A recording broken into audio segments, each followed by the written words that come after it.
You're listening to Leadership Powered by Common Sense with your host, Doug Thorpe. Here's Doug.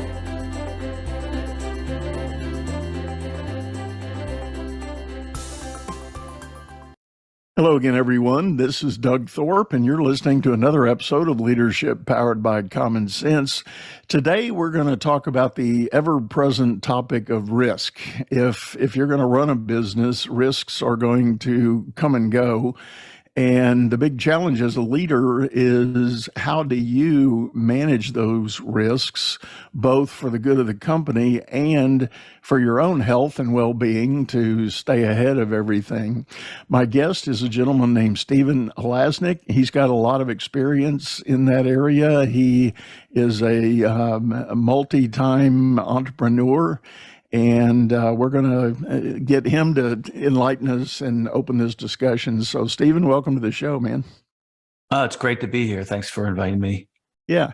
As is a bit of a custom on our show now, give us a little bit of your background and kind of the journey you've taken to get to where you are today. Sure. Well, I'm 58 years old, and over the last 30 years, I've built 7 companies in the $5 million to $25 million range. 2 of those companies have made the Inc. 500 fastest growing companies in the United States. I still own 3 of those companies right now. I'm actively involved in 2 of them, and the third one, it's being run by somebody else that we have.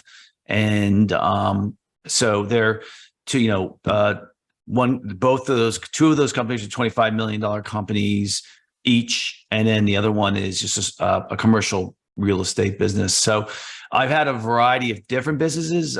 They've all been different in essence. So I've been in the digital printing world. I've been in the very high-end temporary staffing world. I've been in the financing world, the real estate world, and the software as a service world.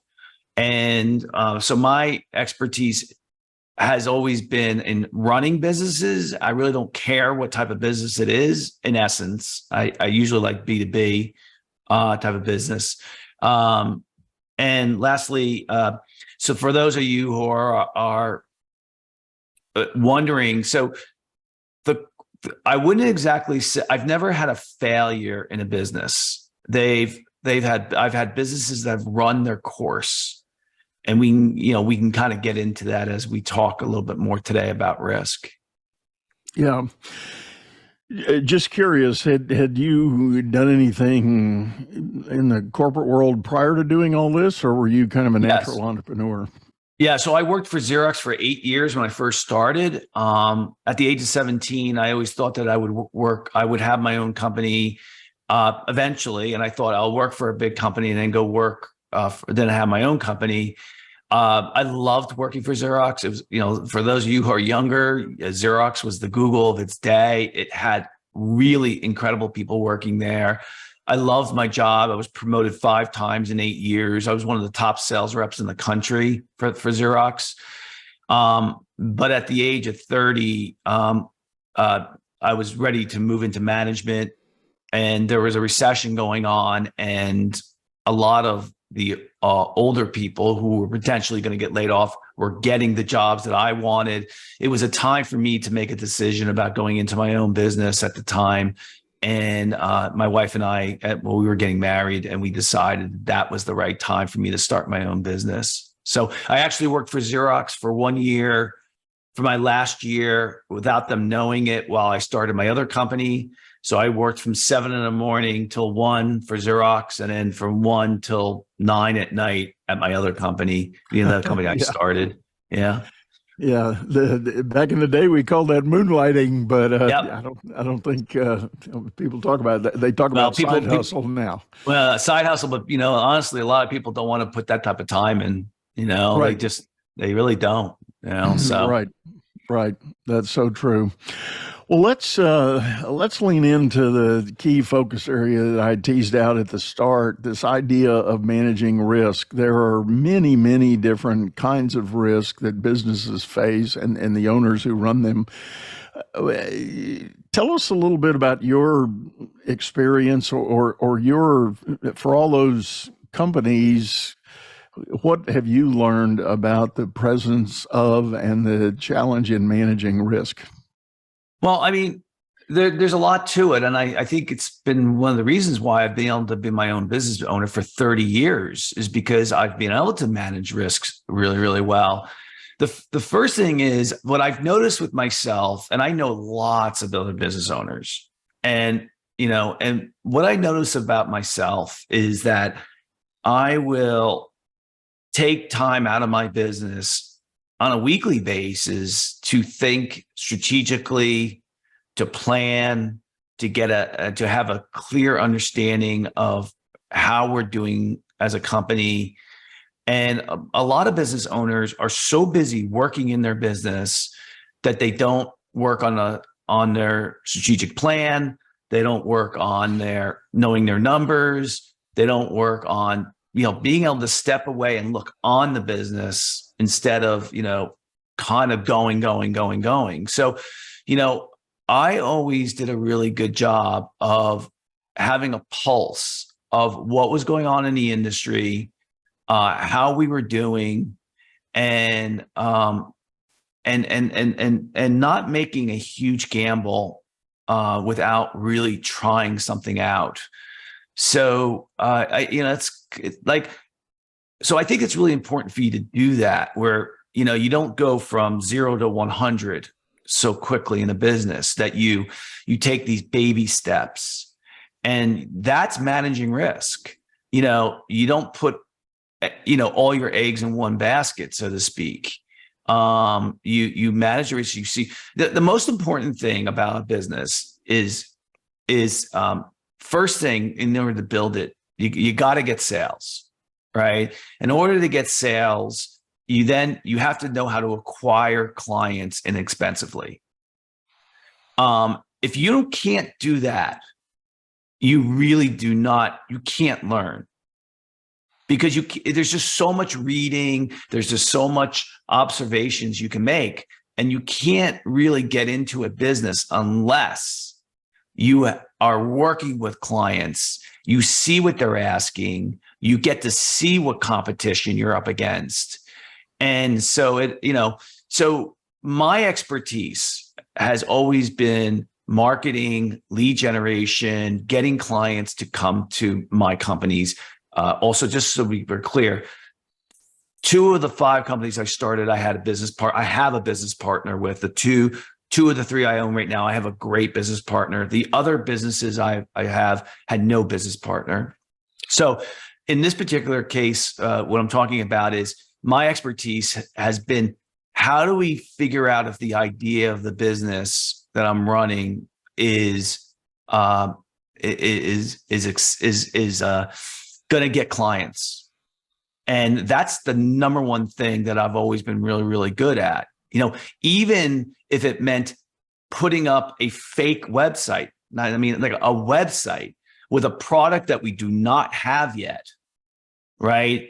And trying to get clients to talk to us about a future service or product that we have coming out. That's something my business partner also has done in the past. He's the one who really kind of introduced it to me.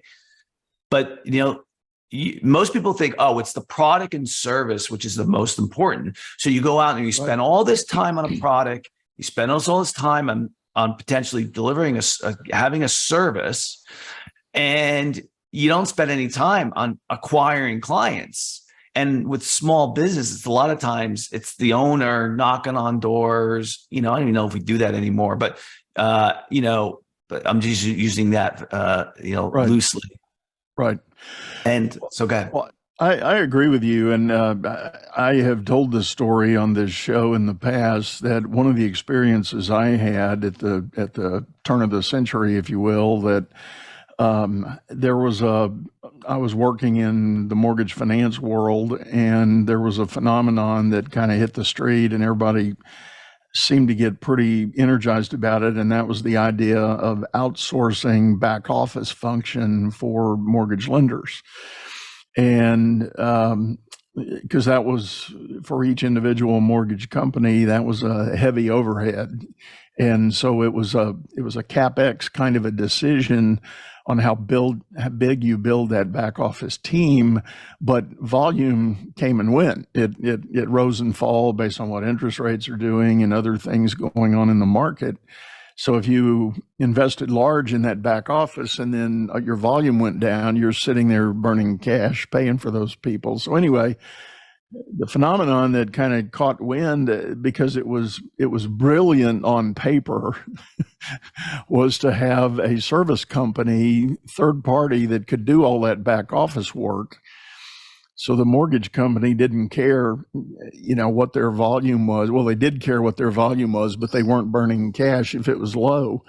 They could basically pay a per loan fee to this service company. So anyway, I got on that train and became the creator of one of those service companies.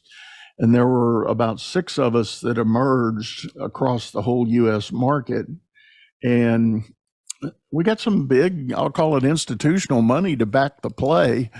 And because again, on paper, this was gold. Everybody believed it. Everybody thought it was the right thing to do. But guess what? When you really put it on the ground and got it going, those mortgage companies didn't want to give up that part of the food chain. They were unwilling because there was a lot of success baked into how efficient and effective that back office function ran. And despite how good we were able to deliver on the service, and my competition was good. I mean, they were effective at what we were able to deliver. But emotionally, the business owners that were our customers couldn't buy it. They tried it, but they got really unsettled. And so the long story short, of course, we're rocking along into 2008, trying to make this thing go. And what happened in 2008? Mortgage finance and banking was at ground zero of the crash. And all of us, the 6 that had worked in that space, went under during that time. It was one of those learning experiences for all of us. But my point is, there's a great idea that looked beautiful on paper. I mean, the margins were silly. It was just, and the benefits that we could. And in time, we actually proved the benefit of what we were doing. We accelerated delivery times and we improved liquidity 2 and 3x for our client companies. And so all those things that you would look at were working, but there was an emotional factor our clients at large could not get past. And, how do you mitigate that risk? Yeah, and I had a very similar circumstance. And so when I look back at every single business I've had, there wasn't a time when I wasn't managing risk, right? It's funny. So just last week, I filled in for a professor at Stephen Institute of Technology, which is a engineering college, technology college in New Jersey. And I filled in for, I do it every semester for an entrepreneurship class. And the conversation was about managing risk. So exactly what we're talking about today. And I'll give you just 3 examples. I'll try to make them short of where, I didn't put all my eggs in the basket, so to speak, right? So the very first company I started, the equipment that I needed to do the digital printing cost $2 million. This is 30 years ago. And I said, I never let money ever stop me from moving forward with an idea. I always thought if I could test the idea, which that was the key part, I will find the money. And again, 30 years ago, angel funding wasn't known. Okay. So none of my companies have ever been angel funded. They've always been self-funded or reinvestment in cash flow. And so the first company was $2 million, the equipment costs. Not only did I not have the $2 million, but I didn't want to spend it because I didn't know if the digital printing idea was going to work. So I went out, I found people who had the equipment already, and I just outsourced the work to them. And I did that for 2 years until I saw the cash flow. By the way, I still made $100,000 every year doing that profit for myself. Whereas just everybody should know, it takes at least 3 to 5 years for a business owner to start making money in a business. So be ready for that. Anyway, so I was able to be in the industry, understand what was going on, the problems, and if it was going to be a good idea. And what I learned was nobody was making money at that business. They were doing bait and switch. So you would get them in for this one type of printing project, but you would then do other printing jobs for them. So that, I got out of that. I actually sold the business, believe it or not, for a small amount of money. Another thing, I had something very similar to what your situation was, and that was I came up with this is my best idea that I ever came up with for a business. I saw a problem, which is a great way to start a business. I saw a problem that wasn't being solved, which was in storing employee credentials. So think of nurses or doctors. They have 20 different types of credentials that expire at different intervals: licenses, certifications, immunizations, background checks, those type of things, CEU credits.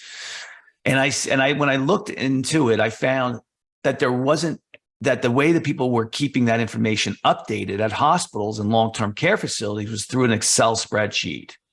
It was a nightmare. And so I was like, wow, we need to create software to solve this. Now that was going to be super expensive to create the software.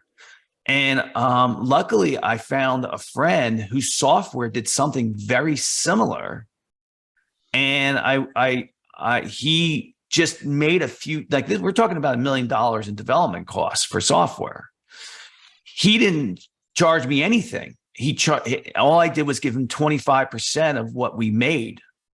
And within a month, I was at market. And what I learned, and everyone's going to be a little scared of this, that the hospitals or long-term care facilities didn't care if their employees had expired credentials. It was amazing to me. And so that was a good business in that it still generated me money for about 10 years. Not a lot of money, but what I found, I never did go out and build my own software because the market wasn't there. And I would have spent $1 million and lost my shirt. Yeah. And I probably wouldn't have a business. And there's all these other examples, I'm not going to say them now, of times when you really need to be in the business, doing it to learn. And this is the important part. You are going to pivot a lot of times when you find out that what you thought was going to work isn't working, but you learn something else that did work, that customers wanted, and you pivoted toward that area. So the current company I have right now, Financing Solutions, which we provide lines of credit to small businesses throughout the United States, that was a pivot. We have eventually got into the business of providing cash advances or loans. And we kind of found that what the clients really wanted was a marker, so to speak, of cash that they could get to if they needed it. And it solved some other problems for me in regards to lead generation as well. So, and it also got us away from competition too, who struggled in providing lines of credit. So, yeah, those are just a few examples of where you need to really manage risk. And, there's been almost no times in my history where I put a chunk of money down and just said, well, I'm going to go all out at this. So what comes to my mind as you describe all that, number one, I think the takeaway is for those of you listening that might be aspiring entrepreneurs and you've got this idea and the spectrum is wide of what those ideas may be. The point here, I think, Steve and I are talking about is be careful on getting so locked in on the one thing you think your idea is going to be about, because the market could tell you, in a sense, they're going to say close but no cigar. You're near what I need, but you're not exactly what I need. So and I like your word pivot, if you as the founder owner are unwilling to make that slight adjustment or that pivot to go a slightly different direction with your idea, in the big picture, it's still fundamentally your idea, but now you've got intelligence from the market that is telling you exactly what they want and need. And if you're unwilling to take that in, make that pivot, or even more critical, if you're unable to figure that out, if you're unable to figure out how to listen, find the market you want and listen to it, then that's going to be a struggle. Your business will be struggling. Yeah, and I also just want to be careful here that we don't scare people about going into business. We're talking about managing risk. We're talking about not taking risk. Okay, Right. You go for it. Go for it. Just be smart about it. Don't be so gun ho on your idea that you kind of say, "Oh, this is definitely going to work." And I think that's exactly what you're saying as well. Right. Right. Well, and I like the other thing that you touched on at the start. You said even in the mix of all things going on around you, you made yourself take time in the middle of the week or in the middle of the business itself to step away, take a look at your plan, take a look at your forecast, look at and reflect upon where you stood and where you wanted to go. And I agree with you totally. So many business owners get so busy in the business, in the weeds every day, that they never look ahead. They never even create a forecast of any kind or a plan or a budget of any kind. They're just busy on the business, and they assume that if the bank account is growing, then I'm on target. I'm moving ahead. And the reality is you might be leaving a lot of money on the table because you could have had even bigger opportunity had you just been a little more strategic in how you deployed your resources, spent your money doing things to grow the business. And again, a lot of that driven by market intelligence, the market telling you it's time to zig or zag on your service offering. And if you miss that window, it may be a while before another opportunity like that comes around. Yeah, I mean, the one thing about my business is that I've never been like in love with them. Like I'm not so enamored with my business that I think it's, that I'm in love with it. And what I mean by that is I am working on a business and I can be objective about my businesses because it comes down to dollars and cents. Yes, of course, do I want to have an incredible well executed business? Of course I do. But I've never had a business where I say, I'm just so passionate and in love with what I do. Now, I'm not saying that there's anything wrong with that. I'm saying the benefit of being a little bit farther removed from your business is that you can look at it more objectively. So I'll give you an example. The second business I had was a very successful business financially. But I knew I was catching a wave. And I knew that wave was going to end at this period. Okay. And it came after 9/11. So I had this really successful business financially and I'll tell you, I was making $1 million a year. It was my second business. And I had it for about 9 years. But I knew once there were three things that were happening. It wasn't 9/11. Yes, it was 9/11. It was had to do with the year 2000 bug, which for those of you who are younger, it was about 2-digit codes versus 4-digit codes. It had to do with something called enterprise resource planning software being installed at corporations, which were like $50 million installations or more, $200 million installations, just really ridiculous. And the third thing was that work wasn't going overseas yet in programming. And I knew that at some point, if I couldn't pivot the business, it wasn't going to survive. It would have, but not the way I wanted it. It didn't have enough scale. I had to work in it too much.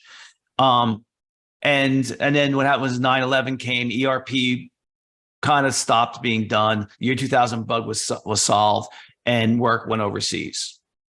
And I ran that company for, I had someone run it for me for a couple of years, and then I moved on to something else. And so the idea I'm trying to say to you is, everybody I know who's had a business, it doesn't last forever. Yes, you could have an exit strategy where it's sold, right? But there's a lot of friends I know whose businesses did well, but it ran its course. It's just, don't think that your business is going to be there forever. And you got to take that into account. What could come into my marketplace that could cannibalize what I'm doing? Right. And I knew that with the second business. I was like, this one's going to end. Well, and I want to reinforce something else you said. We don't want to scare anybody off from starting a business. All we're saying is you need to be aware of the various forms of risk that might come at you. And the other thing, as you were describing that, Stephen, the other thing that came to my mind is the idea that if you are an aspiring entrepreneur and you've got an idea, there's absolutely nothing wrong with building that business up to a certain point and call it a lifestyle business for you.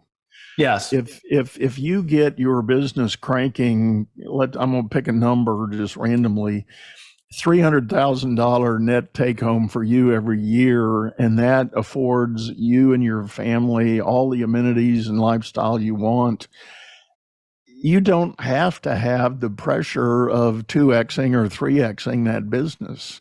It's not an automatic that you need to go press to do that.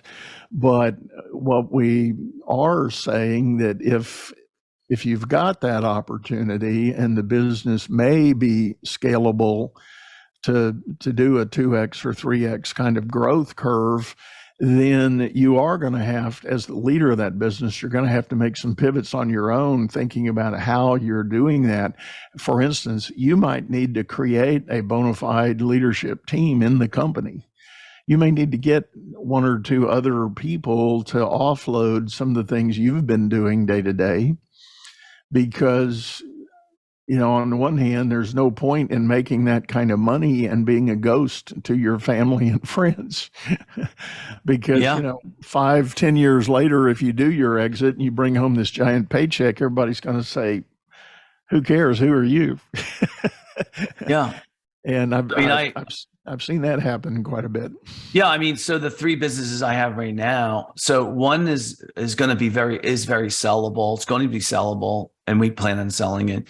One of them is not really sellable because it involves it's complicated. It involves your own capital. It's the financing solutions one, but it involves your own capital, and a lot of people, you have to watch over it yourself. You really can't delegate it.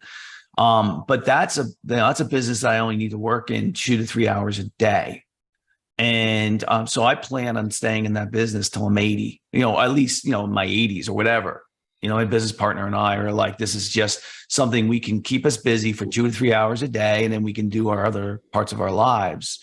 So, and the other one's real estate, which is eventually going to be sold. So, every business has its strategy.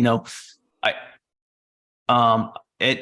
do think it is a good idea to build a company so it can be sold, because even if it's not sold, if you build a company with that mentality, you will build a company that is built not on you working in it. Because when someone buys your company, they don't want you, they want your company. And if your company all is you, they're not going to buy it. Right. So it allows you to build processes and procedures which are critical to great execution. Yeah. I've got a good friend who was a lifelong veterinary doctor and built a beautiful, wonderful, very lucrative practice. But then when he really wanted to seriously think about retiring, he started talking to people about selling the business. And when people started peeling that onion, looking at the valuation of it, they realized if he goes away, it goes away.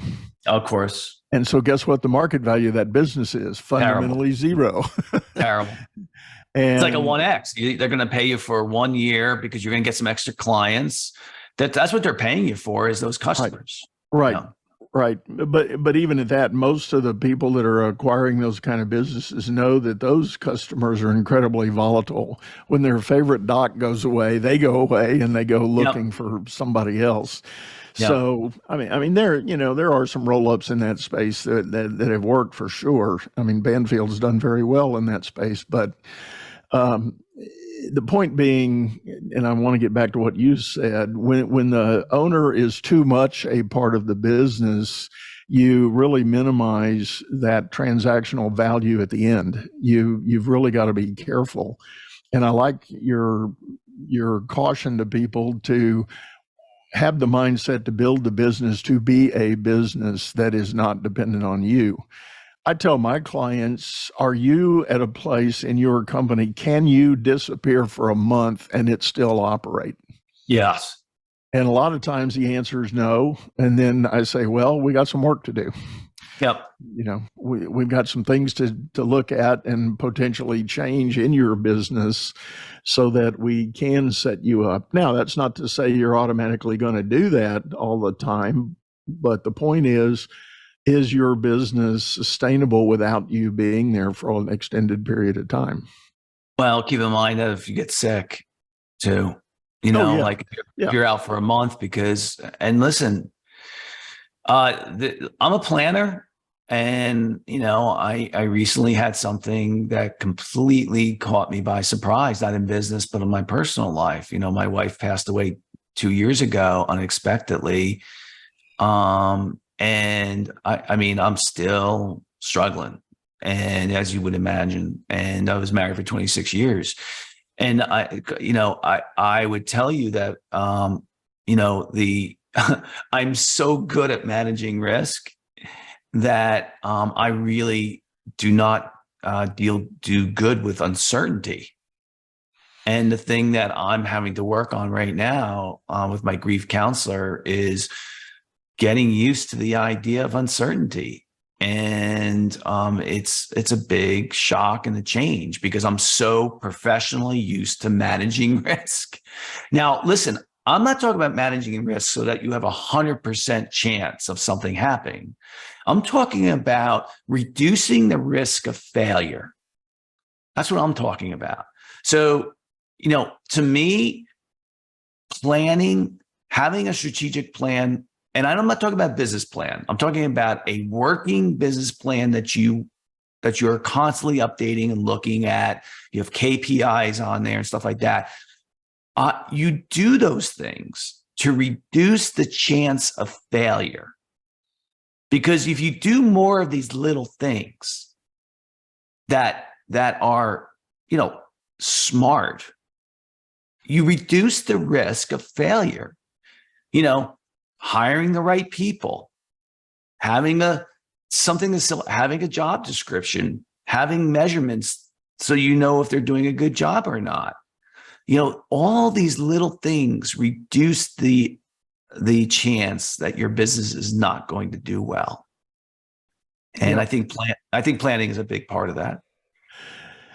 I agree. And being able to take an honest and valid assessment of those moments. And I like what you said earlier about the idea of not being so engrossed in the idea of your business that you lose your objectivity and you lose that ability to maybe you say, the product line or the service line you launched with is no longer viable in the market, and it's time to just shut that down and turn your attention to the other things that have emerged for you.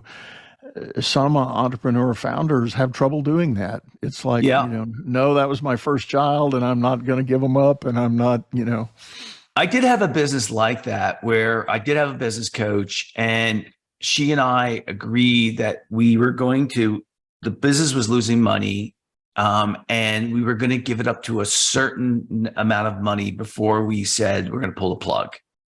Right. It was or at least make a decision. Right.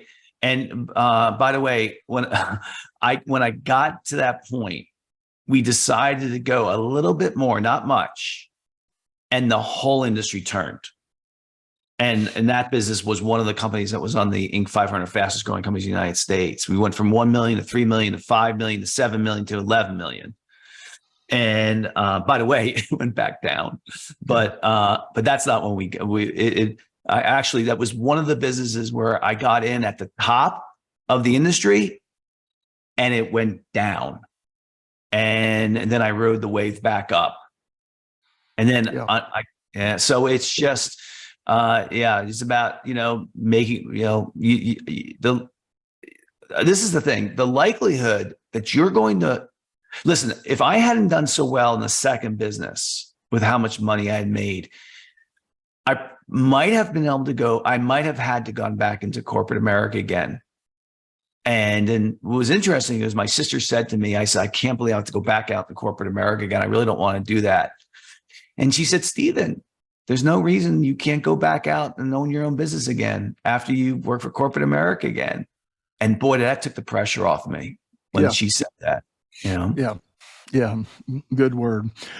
Well, Stephen, we're about up on our time. I really appreciate you sitting in, and thank you, by the way, for sharing that personal tragedy, and my condolences to you for that. Thank you. That is one of those life moments that's just really hard. So thoughts and prayers with you in your continued journey on the personal front. But thanks again for sitting in. Tell everybody the best way to get a hold of you if they want to know more about the business you are running today. Well, if you're looking for a line of credit for your business, go to financingsolutionsnow.com. Again, it's financingsolutionsnow.com. And if you want to email me because you have a question or something you need, you can just go to my email address, which is my last name. It's Halasnik, my first initial S, @gmail.com. So it's HALASNIKS@gmail.com. That's my personal, but I of course have a business one too, but that's just the easiest one. Awesome. Well, as always, folks, we're going to have those links in the show notes here, and you can drop down and take advantage of clicking on that and connecting with Stephen if you want to know more. This is the part where I like to remind everybody we do have a video version of this show over on YouTube, channel by the same name, Leadership Powered by Common Sense. Hop over there and check out the archives of other topics and guests that I've had. And if you need to get a hold of me, my info is pretty much all over social media, mainly as Doug Thorpe. My website is dougthorpe.com, and that's THORPE.com. You can get a hold of me. There's a lot of opportunity, button clicks for call to action. Love doing free discovery calls with people just to talk about your business, your ideas, and see if there's any help I or my team can give you. With that, we're going to sign off, say goodbye, tell you to go out there and make it a great day. You've been listening to Leadership Powered by Common Sense, hosted by Doug Thorpe. If you would like to know more about the coaching and advisory services he provides, visit dougthorpe.com.